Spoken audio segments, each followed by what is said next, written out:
Okay, so for today's video, we will discuss the second method of determining what kind of propositional form is given to you. Before we do that, let's recall the following terms that we need to remember in this topic. So number one is tautology. So this is a propositional form which is always true. Tautology is a propositional form which is always true, and there are two kinds of that. The first kind is what you call tautological implication, or TI. Is a propositional form where the primary or main operator is implication and tautology. So again, para masabi mong tautological implication ang propositional form, kailangan yung primary operator niya implication. Pagkatapos, tautology. The second kind of proposition of tautology is tautological equivalence. Tautological equivalence is a propositional form which is where the primary operator is by conditional statement and tautology. So, ganun din. A tautological equivalence is denoted by TE. Para malaman mo kung tautological equivalence ang propositional form, kailangan yung main operator or yung primary operator niya by conditional statement. Tapos, yung mismong propositional form na yon ay tautology. Uulitin ko, ang tautology ay propositional form na palaging true or tama. Okay, so let's talk about the shortened truth table technique, or STTT. In our last video, the first method of determining what kind of propositional form is given to you is by the truth table technique. This time, we will talk about the shortened truth table technique. So, ano yung pagkakaiba nila? Oh yes, from the word shortened, ito ay mas pinaikse. Yung truth table technique, madali siyang gawin pero minsan, pag marami na yung distinct propositions ng propositional form, mas dumadami yung rows. Alam natin kung paano malalaman yung number of rows ng truth table technique, di ba? Yung 2 raised to n, where n is the number of distinct propositions inside the propositional form. For example, if your propositional form contains 5 propositions and you want to determine what kind of propositional form is that, you will do truth table technique consisting of 2 raised to 5 number of rows. 2 raised to 5 is 32 rows.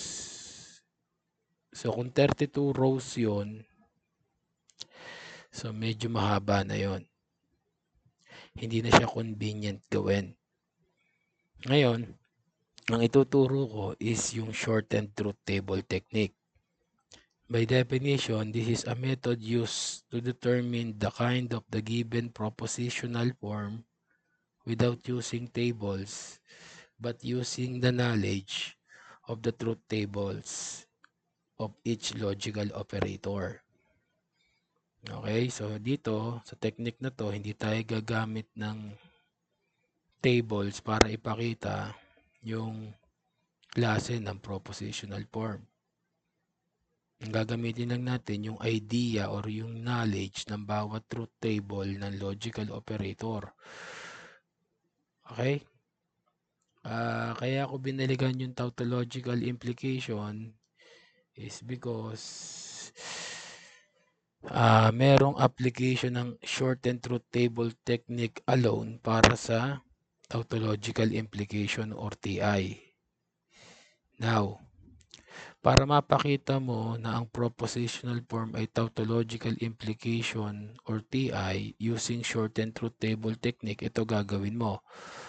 To show that a propositional form is tautological implication or TI, we will always assume that the premise is true and we need to show that the conclusion is true. Okay, tandaan niyo yun. Para mapakita mo na ang propositional form ay tautological implication gamit ang shortened truth table technique, kailangan mo daw palaging i-assume na ang premise ay tama at ipakita na ang conclusion ay tama din. So, saan galing yung premise tsaka conclusion? Okay. Because this is implication, this I is implication, at ang implication ay may premise at conclusion, kaya merong ganyan. Okay? Now, ang tanong kung bakit kailangan mong i-assume na ang premise ay palaging tama. Bakit hindi po pwedeng i-assume na ang premise ay mali? Okay, this is the explanation. Okay, if we recall,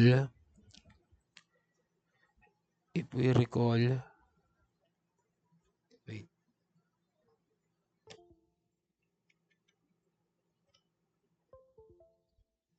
Okay, so let's recall the truth table of implication. Ito ang truth table of implication because this is under tautological implication. So we will go back to the truth table of implication. So given P tsaka Q, we have the following assignments. 1, 1, 1, 0, 0, 1, 0, 0. The following are the assignments. At alam natin ang magiging truth value ng P implies Q given the cases. If we use the memory aid,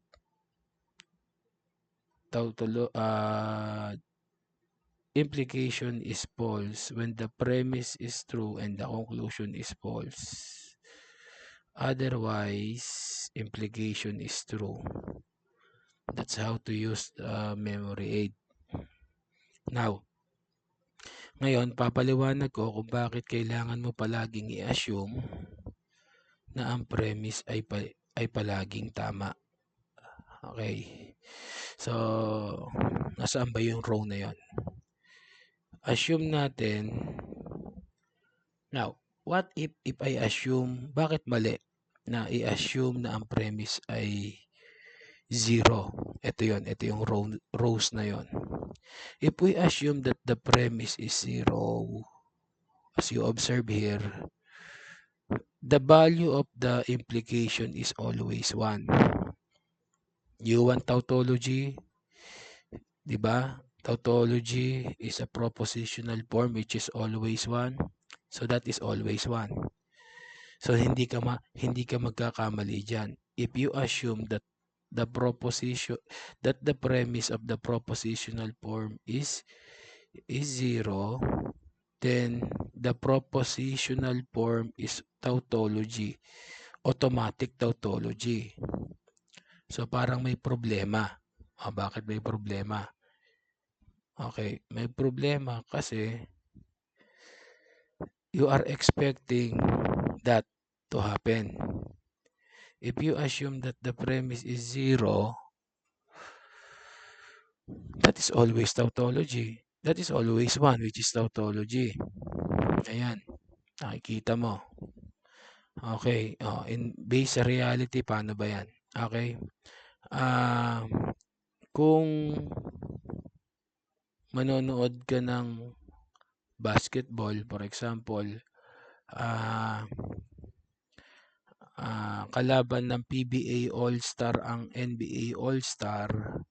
Take note, PBA All-Star sa NBA All-Star. Hindi pa nagsisimula yung laban, no? Hindi naman sa pagmamaliit sa PBA All-Star, pero alam natin kung gaano kalakas o kagagaling ang NBA All-Star. So, hindi pa nagsisimula ang laban, alam na natin kung sino panalo. Okay, paano ko nasabi yun? Paano ko i-relate dito yon? Ganito yon. Kapag ang premise mo 0, hindi pa nagsisimula ang proving, you are expecting you are expecting the result right away. Ang ibig sabihin, if you assume 0, that is always 1. Okay? So, lagi na siyang tautology. Kumbaga sa walang laban yung absurdity dito at saka yung contingency. Kaya hindi siya po pwedeng i-assume na ang premise ay 0 kasi automatic na magiging tautology kaagad siya. Now, ano ba sabi? Ang sabi sa ating rule, always assume that the premise is true. Nasaan yun? If you observe the rows where the premise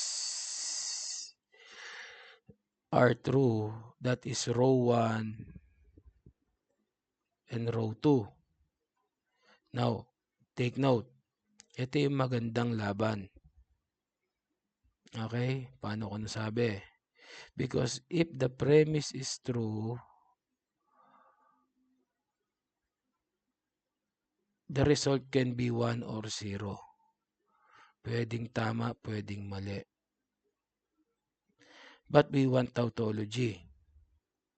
Kung gusto mo ng tautology, dapat pag inassume mo na ang premise mo ay 1 at gusto mo ng tautology, ipakita mo na ang conclusion mo 1 din. So that is tautology. Okay? Okay. Dito sa pag-a-assume mo ng premise na 1, hindi sigurado ang magiging result. Ito yung pinapanood talaga. Example, basketball uli. LA Lakers versus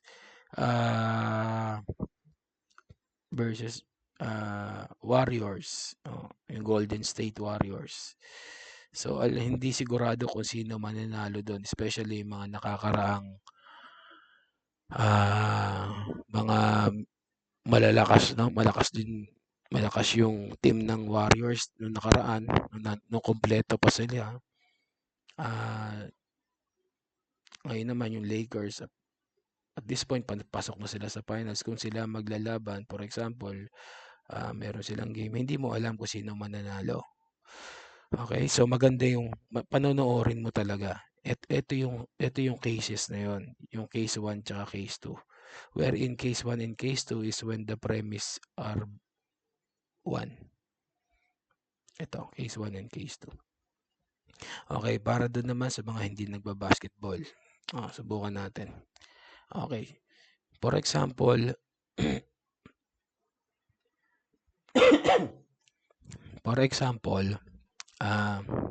sa sabungan. Nakita mo ang maglalaban.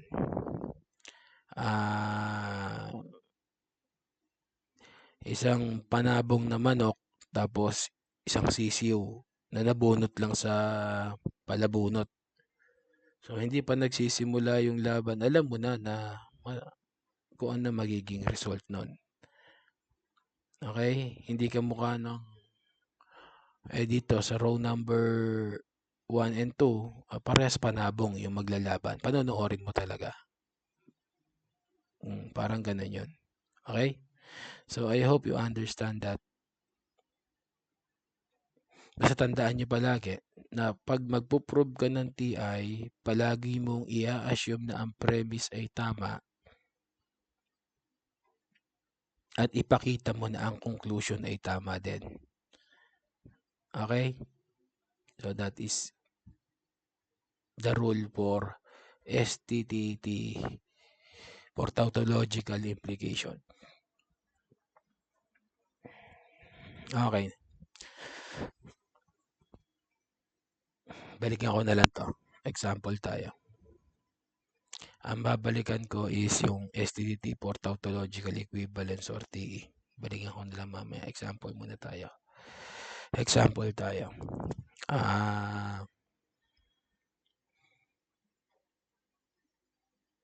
Example.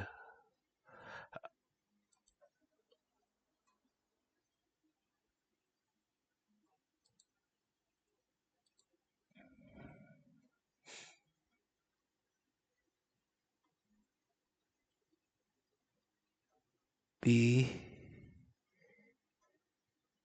and Q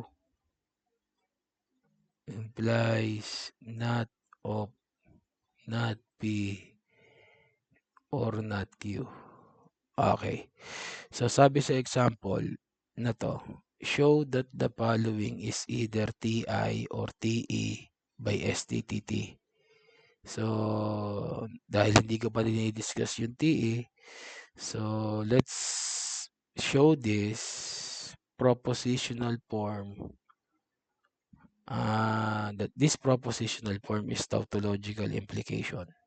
Ipapakita natin na ang propositional form na to ay tautological implication gamit ang shortened truth table technique. Madali ito ipakita kung gagamit ka ng truth table technique, pero tapos na tayo doon. Ngayon, ang sabi, to prove,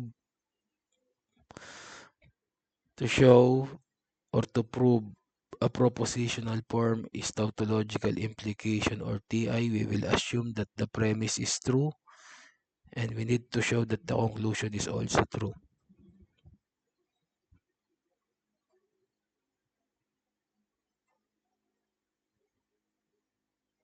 Okay.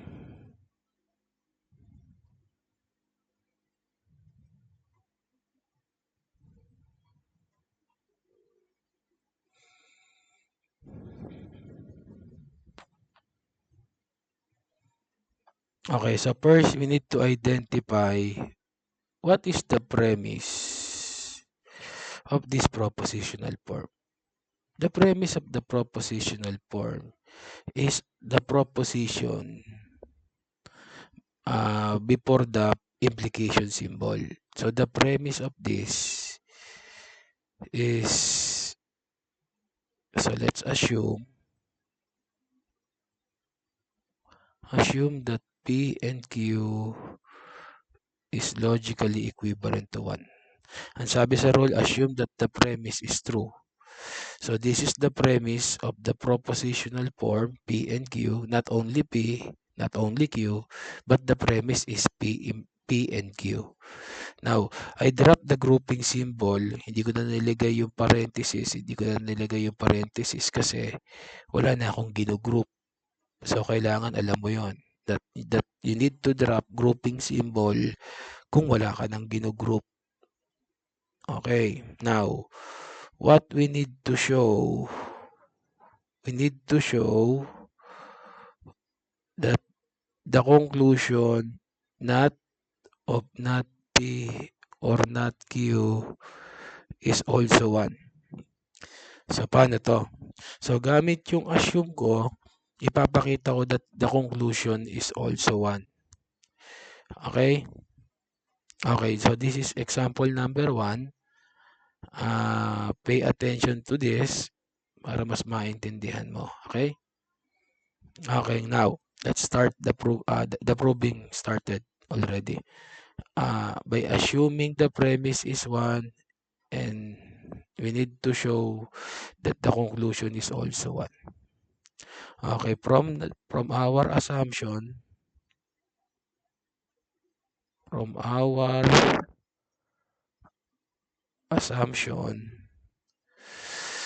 it follows that P is 1 and Q is 1. Okay, paano ko nasabi yon? Ang premise mo, conjunction. Conjunction na 1. Alam natin kung kailan magwa-1 ang conjunction. Kung hindi mo alam, balikan mo yung memory aid. Kung babalikan natin yung memory aid, conjunction is true when both conjuncts are true. Otherwise, conjunction is false. So, anong ibig sabihin nun? Magiging tama ang conjunction kung parehas silang, kung ang first at second conjunct ay parehas tama. Dahil si P ay first conjunct at ang conjunction ay tama, si P ay 1. Also, because conjunction is true, the second conjunct which is Q is also 1. Sigurado yon. Now, also, because P is 1, not P is 0. Sure din yan. And because Q is 1, not Q is also 0. That's the negation of Q. When your Q is 1, the negation of Q is 0. When your P is 1, the negation of P is 0. So, not P or not Q will give you 0. Tama.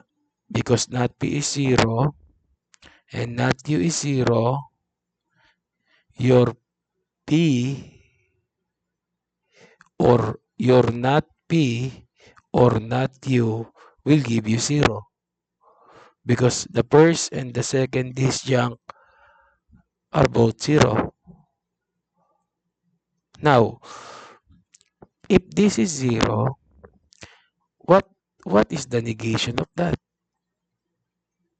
The negation of that will give you 1.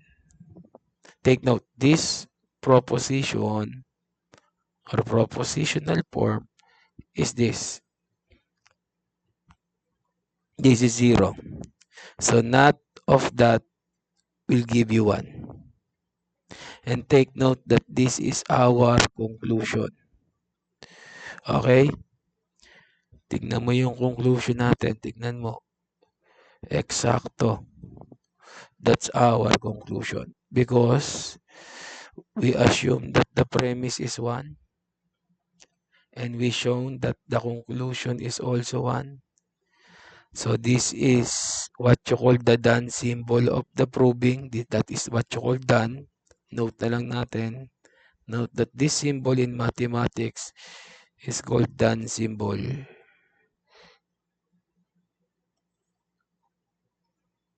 Okay? Then done. So ang conclusion mo dyan, therefore this is tautological implication. So that is our first example. Okay? Given this, na-prove natin to. Na ito ay tautological implication sa pamamagitan ng shortened truth table technique. Hindi ako gumamit ng table dito, pero gumamit ako ng mga knowledge na pinagdaanan natin sa truth table ng bawat logical operator. Okay? Recap natin yung proving para sure. I assume the premise that the premise is 1. Show that the conclusion is also 1.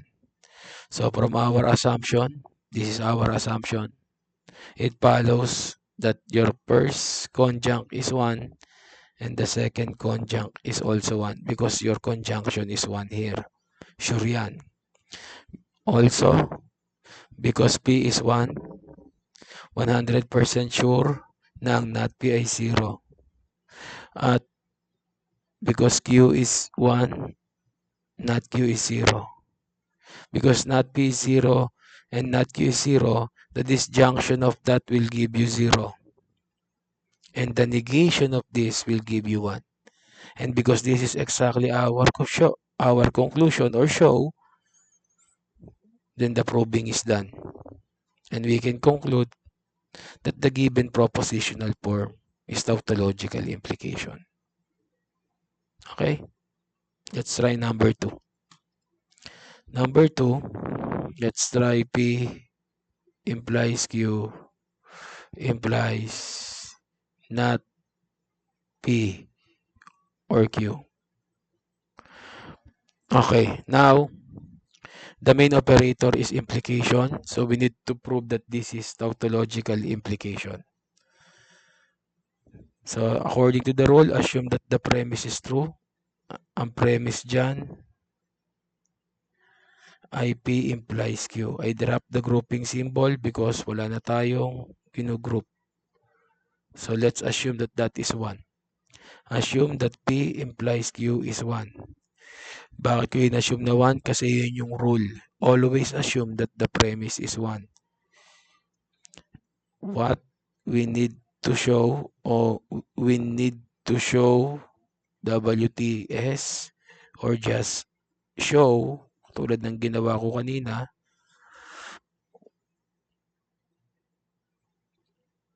show that not P or Q is also 1. So, gamit yung assumption, pupuntahan ko yung show ko. Or gamit ang premise, ipapakita ko sa iyo yung conclusion na tama rin. By the way, balikan natin yung kanina sa pagdadrop ng grouping symbol. Nung nag-assume ako ng P and Q, tinanggal ko na yung grouping symbol dito kasi wala na akong ginugroup. Samantalang ito, kompleto nilagay ko. Bakit kompleto? Kasi may ginugroup ako. Itong not na to ay applicable sa buong not P or not Q. Pag tinanggal ko yung grouping symbol na yan, yung not sa labas ay magiging coverage niya na lang ay yung not P sa mamamali. So I do not drop the grouping symbol. In my second example, I both drop the grouping symbol simply because there's nothing to group. Okay? Intindihin mo yan. Kailangan alam mo kung kailan ka magda-drop ng grouping symbol o magre-retain ng grouping symbol. Okay. Example number 1, lahat na nangyari dito, eksakto. Hindi ko na uulitin kasi pangalawang ulit ko na yung kanina. Lahat na nangyari dito, eksakto. Now, dito, ang assume natin, P implies Q is 1. Balikan ulit natin yung truth table. Recall, PQ 11100100. P implies Q is 1011. If you assume that P is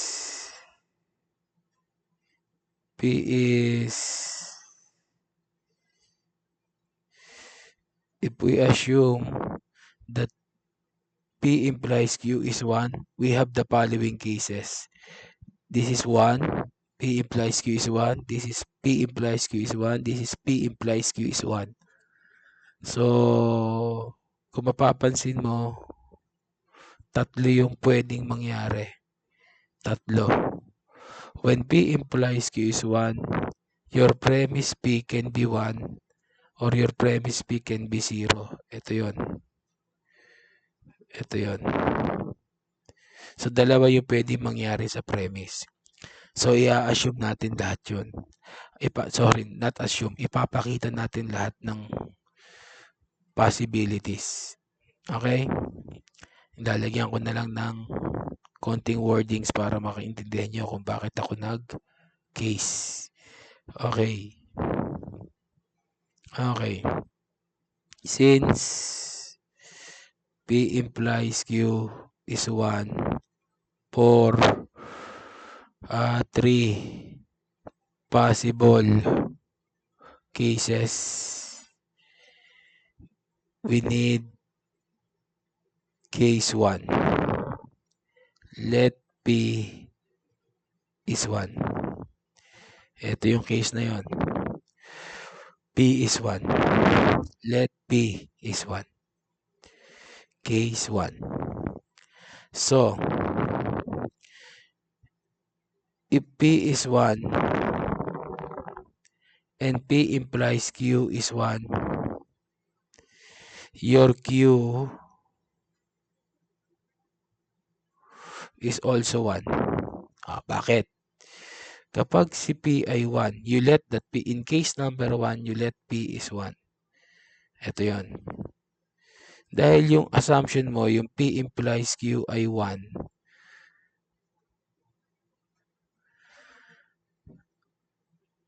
at si P ay 1, so ibig sabihin si Q hindi na siya po pwedeng maging 0. Kasi pag naging 0 si Q at si P ay 1, that is 1 implies 0, that will be 0. So therefore, Q must be 1. Okay? Okay, now, if P is 1, you need not P. Makikita mo sa conclusion mo na kailangan mo ng not P. So, by negating your P is 1, not P will give you 0. Okay? So, what can you say about not P or Q? Your not P is 0, but your Q is 1. So, not P is 0, Q is 1. So, not P or Q will be 0 or 1. 0 or 1 is 1. Take note, this is your conclusion. That is your conclusion already. So, done for case 1. So, napakita mo na kapag si P ay 1, yung conclusion tama. Okay? Ngayon, for our case number 2,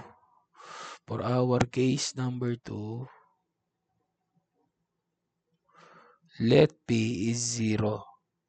Now, you are describing the second case. Ito naman yung second case. Ito yon. Ito yung dalawang 0 na P. Pero, we let that P is 0. Okay. Now, if P is 0, okay. At babalik ka sa assumption, 0 yung P, makukuha mo ba yung eksaktong Q na 1? Take note that when P is 0, your P implies Q is already 1, even though Q is 1 or Q is 0. So, ibig sabihin, hindi mo masisigurado ang truth value ng Q when your P is 0. Okay. Now, kung hindi ka sigurado doon, maghanap ka ng ibang paraan. Okay, subukan natin. Alam natin, ito sigurado. That when your P is 0, your not P is 1. And when your not P is 1 already, your not P or Q will give you 1. Okay, let me explain. We don't have, in this case, we don't have Q in this case number 2. But we have not P, which is already logically equivalent to 1. Ang sinasabi ko dito, kaya to siguradong 1 is because pag binaks ko, hindi kasama sa proving yun dahil 1 or 0 or 1 or 1 is always 1. No matter what happened to your Q, this propositional form not P or Q will give you 1. And that is the important thing. Why? Because that is what we need to show. Okay, ngayon, makikita mo, when you need to show that not P or Q is 1, in any case 1, when your P is 1, not P or Q is logically equivalent to 1. Sa case number 2, when your P is 0, your not P or Q is also 1. So again, this is done. The proving is done. And we can conclude that this is TI. Okay? Okay. Alam ko na mas medyo complicated yung example 2 kaya sa example 1. Abangan mo yung 3. Magiging mas complicated to. Okay, subukan natin yung 3. Number 3. Let's try this one. P and Q implies R implies P implies Q implies R. Okay, now this is my third example. My third example, of course, is harder than or difficult than number 2. Nagpo-progress ang example natin. Okay? So let's assume the premise. So this is the whole premise. This is the whole premise. So we will drop the grouping symbol of square bracket. So assume that quantity P and Q implies R is 1. We need to show that P implies quantity Q implies R is 1. Okay, now,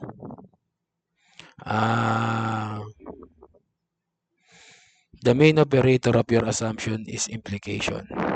Because implication is 1 for 3 cases, we will have case 1 for this. Again, because this is implication and this is 1, we have 3 cases where the implication is 1. So we have case 1. Case number 1, let the premise P and Q is 1. I drop the grouping symbol of this P, quantity P and Q because there's nothing to group. Now, kung mapapansin mo, for case number 1, I let P and Q is 1. Okay? Let me call this statement A or assumption. From A, what can you say about R? When your P and Q is already 1 and the implication is 1, it follows that R is also 1. Yung R hindi pwedeng 0 kasi it will give 1 implies 0 and that is not 1. Okay? Also, because P and Q is logically equivalent to 1 at alam natin na ang conjunction ay tama kapag parehas tama ang conjuncts, so we have P is 1 and Q is 1. Now, what can you say about Q implies R? What is Q? Q is 1. What is R? R is 1. So what is 1 implies 1? It will give you 1. So what is P implies quantity Q implies R? So P is 1. Q implies R is 1. So this propositional form will give you 1 implies 1. And that is 1. And that is good because that is your show. You need to show that this P implies quantity Q implies R is logically equivalent to 1. And that is case 1. The case 1 is good. Case number 2. Okay? Sa case number 1, nilet natin P and Q is 1. Sa case number 2, we will let that P and Q is 0. If P and Q is 0, 0 implies something is always 1. That something can be 1 or 0. So, hindi sigurado. R cannot be determined. Hindi natin madidetermine yung R ng eksakto. Okay, so kung hindi natin madidetermine yung R, so ang ibig sabihin, let's try this one. Okay, bawal, by the way, you are working with case number 2. Bawal kang kumuha ng information sa case 1. Bawal yon. Okay? O, bakit bawal? Bawal yon kasi Sa case 1, ang pinag-uusapan P and Q is 1. Sa case 2, ang pinag-uusapan P and Q is 0. Iba pinag-uusapan nilang dalawa. So, bawal kang kumuha dyan. Okay. So, doon sa taas, assume, pwede mong kunin yun. Kasi, yan yung general assumption mo. Okay. So, hindi natin makukuha yung R dito. So, subukan na lang natin kunin yung P tsaka yung Q dito. P and Q is 0 according to your case number 2. When your P and Q is 0, ang mga possibility dyan, 1 and 0, 0 and 1, tsaka 0 and 0, tatlo. Tatlo yun. So, kung tatlo yun, hindi na naman sigurado. Okay, ang kinukuwento mo kasi dito sigurado. So, let's go back to case 1. In-assume mo na yung P and Q ay 1. So, tama ba na yung P ay 1 at Q ay 1? Oo. Nasa memory aid yun. Okay. Ngayon, kapag yung P and Q ay 1, 1 daw yung P and Q. Hindi mo alam yung R. Pero yung P and Q implies R, yung buong to 1 to. So, tama bang yung R1? Yes. Hindi po pwedeng mag-0 si R. Kasi pag nag-0 si R, 1 implies 0 is 0, not 1. So, nandito na tayo. Now, dahil meron na akong Q at meron na akong R, pwede ko na makuha yung Q implies R. Yung Q implies R is 1 implies 1. So, it will give you 1. Yung Q implies R is 1. So, 1 na itong buong to. Ano ba si P? 1. So, 1 implies 1 is 1. And that's your goal, to show that. Ngayon, ang nangyayari dito, wala kang siguradong nangyayari. Ngayon, pag hindi sigurado yung nangyayari at wala ka nang makuha, gumagamit tayo ng case. Kaya nga tayo may case 1 tsaka case 2 kasi yung unang assumption natin hindi sigurado. Ngayon, nag-case 1 ako, gumana yung case 1. Sa case 2, ayaw gumana. So, ang gagawin ko dito, mag-case uli ako. Pero dahil ito ay under case na, tatawagin ko na itong subcase. Ito ay subcase number 1. This time, I will let P is 1. Ito, P is 1. So, what can you say about Q?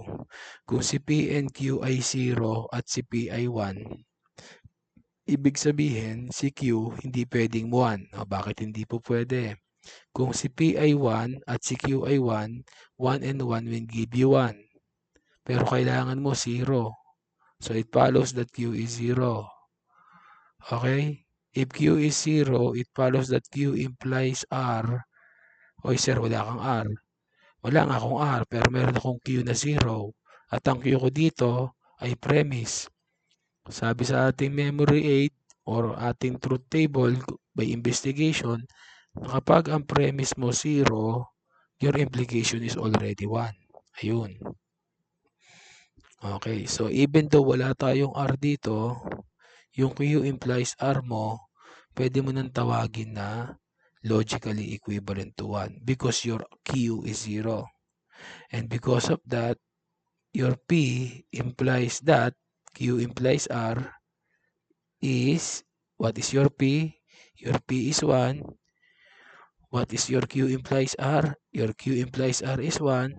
So this is 1 implies 1. It will give 1.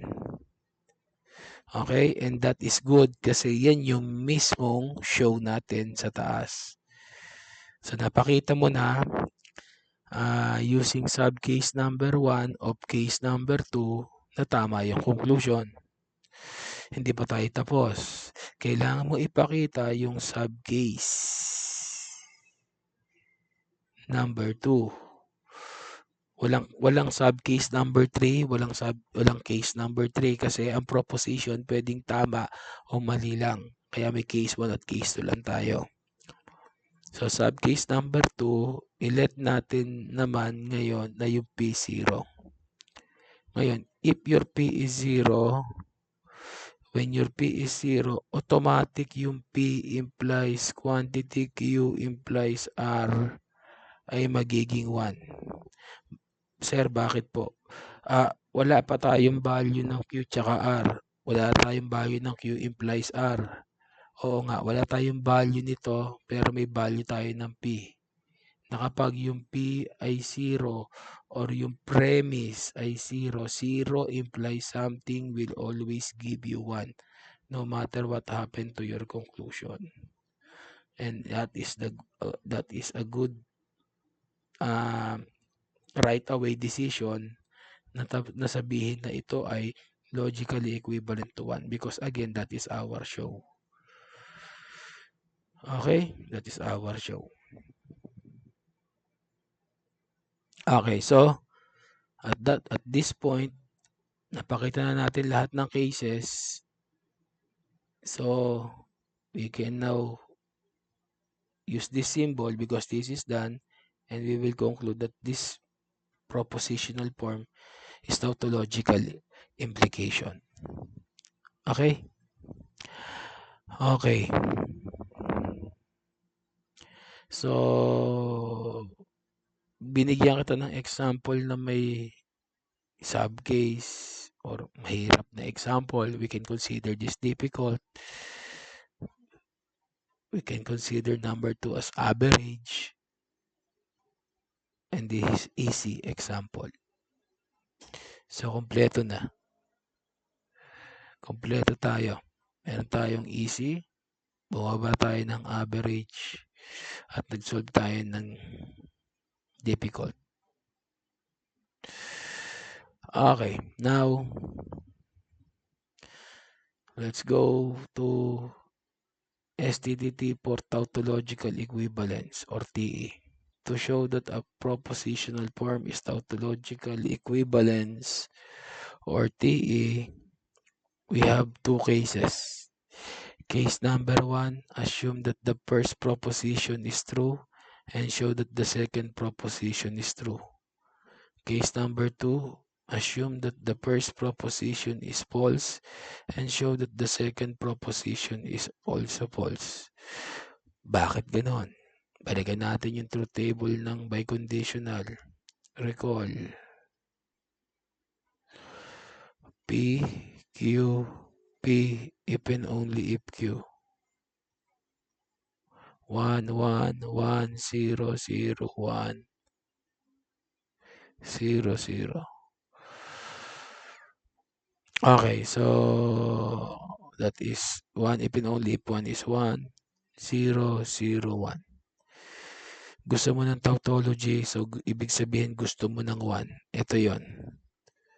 Dalawa yung 1 dito. At kailan magiging 1 ang if and only if they are logically equivalent to each other. The first and the second proposition are logically equivalent to each other. 1, 1, 1, if and only if 1 is 1. 0 if and only if 0 is 1. Ito yung case 1. Ano sabi ng case 1? Assume that the first proposition is 1. Show that the second proposition is 1 or true. Sa case 2, ito yung case 2. Assume that the first proposition is false. Ito. And show that the second proposition is also false. Ito yun. Okay, so let's solve example. So dito, kung naalala mo, sa example 1 natin kanina, wala tayong case. Dito may case tayo. This is a case because wala tayong choice kundi gawin yun. Sa tautological implication, hindi automatic ang case, ha? Ang case ay hinihingi lang ng pagkakataon kung wala ka ng siguradong makuha, kaya ka magki-case. Pero dito sa shortened truth table technique for TE, hindi ka pa nagsisimula, alam mo na may case 1 at case 2 ka. Okay, let's have example.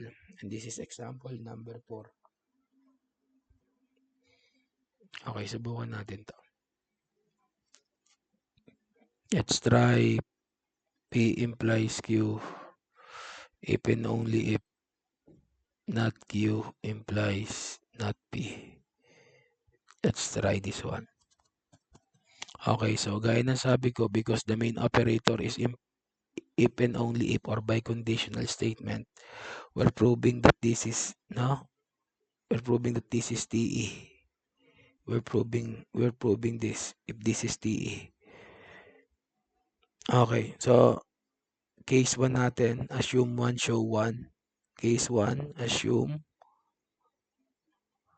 P implies Q is 1. Show that not Q implies not P is 1. Okay. Dahil yung assumption mo dito ay implication na 1, walang sigurado dyan. So, gagamit tayo ng subcase number 1. Subcase number 1. Let P is 1. So, if P is 1, P implies something is 1, or P implies Q is 1 if Q is 1. If P is 1, not P is 0, and not Q is also 0. And what is not Q implies not P. Not Q is 0, not P is 0, so this is 0 implies 0, it will give you 1. And that is good, kasi yun, yung show mo. Okay, so subcase number 1 of case number 1 is done. Let's talk about subcase number 2. Subcase number 2. Let P is logically equivalent to 0. If P is logically equivalent to 0, okay, this is a right-away decision. Not P is 1. Okay? Sure yun. Dito pa lang yung right-away decision. When your not P is 1, so your not Q implies not P. Again, wala ka pang value ng not Q. Meron ka palang not P. Pero importante to kasi yung not P mo, according to this, is 1. At ang pwesto ng not P mo ay conclusion. Kung iimbestigahan natin yung table ng implication, tingnan natin, kapag meron kang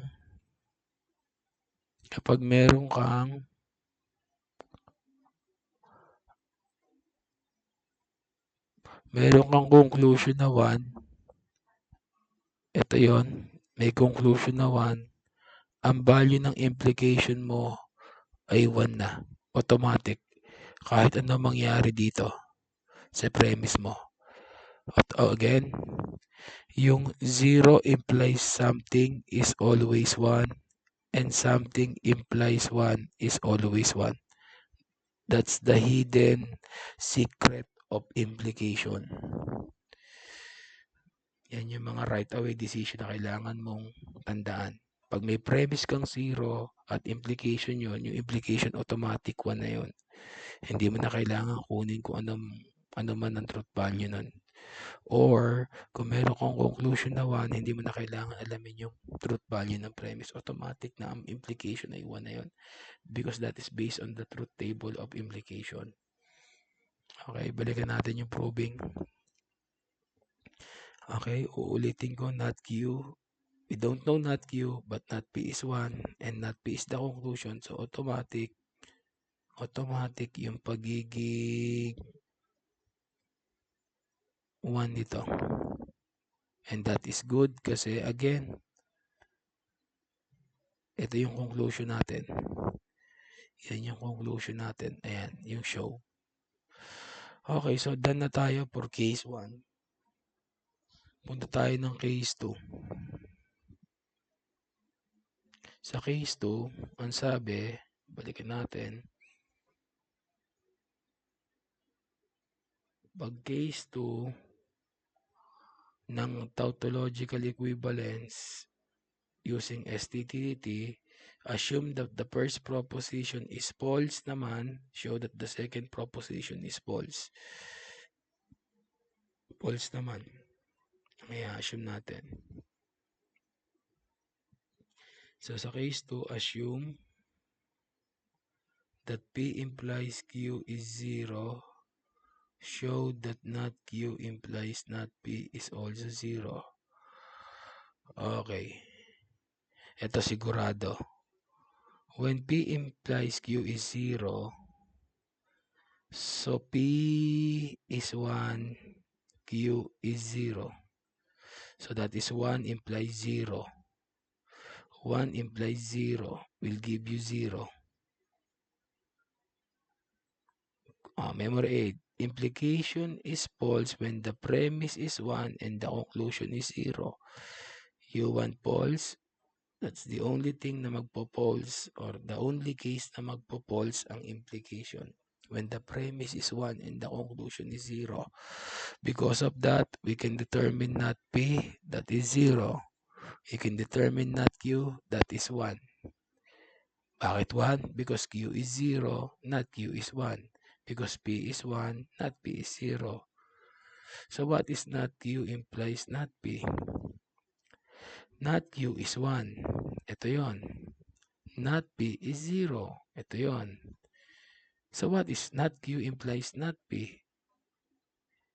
That is 1 implies 0. And that is 0. And that is good because that is your show.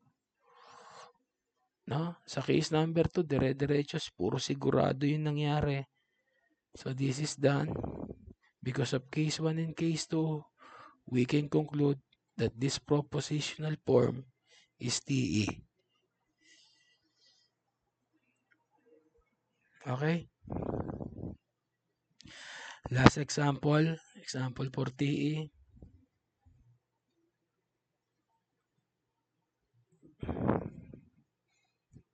Subukan natin yung A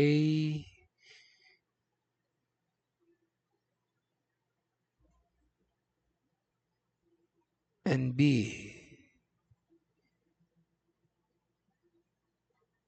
implies C if and only if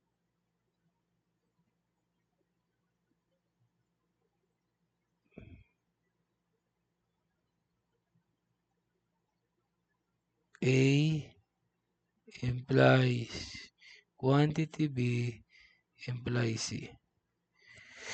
Okay, subukan natin to.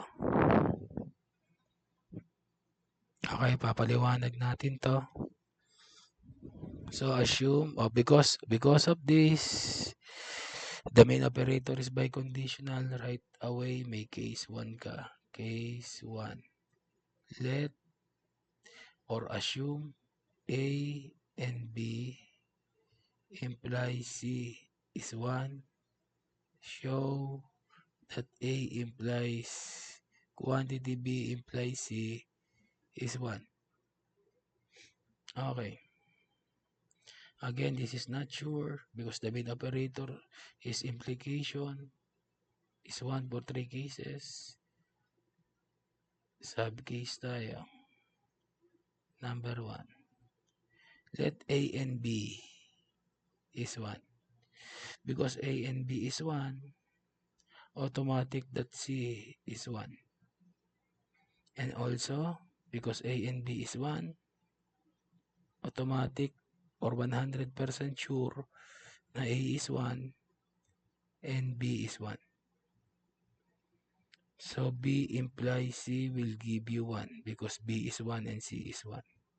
And A implies quantity B implies C will give you 1 also. This is 1. Your A is 1. This is 1 implies 1 is 1. Good. Done for subcase number 1 of case 1. Let's go to subcase number 2. Let A and B is 0. If A and B is 0, that is not sure. This is not sure. So, mangyayari, ano ibig sabihin ng not sure? Kung yung A and B ay 0, pwedeng 1 and 0, 0 and 1, 0 and 0, tatlong cases. Kapag yung A and B ay 0, 0 implies something is always 1. Hindi mo sigurado yung C. Hindi ka naman pwedeng kumuha sa subcase 1 kasi nga iba yung pinag-uusapan dyan. Take note again that you cannot get any information to prove or to show the conclusion of your problem. Hindi ka po pwedeng kumuha ng kahit anong impormasyon na manggagaling sa subcase 1 to prove subcase 2. Okay? Pwede mo kunin yung pinakamataas. Yung case na to, yung let na to. Kasi ang coverage niyan para sa lahat. Kumbaga, in reality, this is a close example only. Ito yung nanay, ito yung dalawang anak. Ngayon, kapag masama pakiramdam mo, or malulungkot ka, or wala kang pera, okay, hingi ka ng tulong. Huwag kang manghihingi ng pera sa kapatid mo. Ito kapatid mo yan. Magkaiba kayo niyan. So, doon ka dumiretso sa ito yung mother assumption. Okay? Okay, again, A and B is 0 is not sure. A and B implies C is logically equivalent to 1. C is not sure because this is 0 implies something is always 1. So, ngayon, makakakita ka ngayon ng sa kauna-unahan, yung tinatawag na sub-case number 1. Okay, iba tawag yan, sub-case number 1. Pero sub-case number 1 yan. Let natin yung A no, 1. Kapag yung A1 at yung A and B ay 0, yung B hindi pwedeng mag-1. So, 0 yan. Okay, kung 0 yung B implies C, automatic 1 yan. Kahit wala ka pang C. Ulitin ko, nag-note na ako sa taas. Kapag ang premise mo 0, automatic yung implication 1. Kahit ano pa maging value ng conclusion. Okay? So, A implies B implies C will give you 1 because A is 1, B implies C is 1, this is 1 implies 1, this is 1. Okay? So, I think that is exactly your conclusion. So, done tayo for sub-case number 1 of sub-case number 2 under case 1. Okay, wag kang malito doon. Binasa ko lang. Ang sabi ko, done tayo for sub-case number 1 of sub-case number 2 of case 1. So, papasok tayo ngayon sa tinatawag na sub-case 2. So, this time, let A is 0. Ililiko mo lang yung letting mo ng 1. Kung nag-let ka sa 1 ng 1, mag-let ka ng 0 sa 2. Sa case 2, sa sub-case 2, or sa sub-case number 2. Now, if A is 0, automatic that A implies B implies C is already 1. Uulitin ko, your A is important. Even though wala kang B tsaka C in this case, sub-case number 2, because A is 0, yung A implies something is always 1. That's a note. Okay? So, done na tayo, because this is your conclusion, done na tayo sa case 1 pa lang. Okay? Done sa case 1. Now, let's talk about case 2. Sa case 2, assume 0, show 0. So, assume that A and B, so let A and B implies C is 0. Show natin that A implies quantity B implies C is also 0. Okay, if this is 0, automatic that this is 1 implies 0. Yan. Automatic yan. Alam mo dapat yan. So, this is 1 implies 0. So, A and B is 1, C is 0. If A and B is 1, A is 1, B is 1. So, what is B implies C? Because B is 1, NC is 0. 1 implies 0 will give you 0. So what is A implies B implies C? What is A? A is 1. B implies C is 0. So this is 1 implies 0. That is 0. Kung makikita mo, this is already your conclusion. Your conclusion of case number 2. At ang nangyari dito ay eksakto. So therefore, we're done about case 1. Medyo mahirap. Mahaba. Sa case 2, diretso lang. No? Yan ang parang ito ay totoong buhay. No? Kung nahirapan ka sa una, sigurado sa pangalawang parte, madali yon. Tandaan mo yun lagi. Yan ang aral ng buhay dito. Nahirapan ka sa case 1, sa case 2, madali na. O kaya, nadalian ka sa case 2, kabahan ka sa case, nadalian ka sa case 1, kabahan ka na sa case 2 kasi medyo mahirap yon. Laging equal yan. Okay? O kung sa aral, nahirapan ka, mag-aral, nagsumikap ka, okay, pag-graduate mo, madali na yan. Yung second part ng buhay mo, second phase ng buhay mo, magiging madali. O kaya mag-aral ka mabuti. Okay, so this is done. And we can conclude that this is the... Okay, so this topic is, of course, this is not easy. This is lecture 3. So what do you expect? Padali? Hindi. Ang topic natin ay palalim. When I say palalim, kung hindi ka sasabay mag-aral in this kind of learning, hindi ka manonood, or hindi manonood ka nga, pero hindi mo naman iniintindi. Parang nasa classroom ka lang din, na pumapasok pero hindi nag-aaral. So I hope, pag pinanood mo yung video na to, or napanood mo na yung video na to, na nag-focus ka, nag-notes ka, nag-aral ka mabuti. This is not for me, this is for you. Okay? Mag-iingat ang lahat. See you sa next video. Thank you.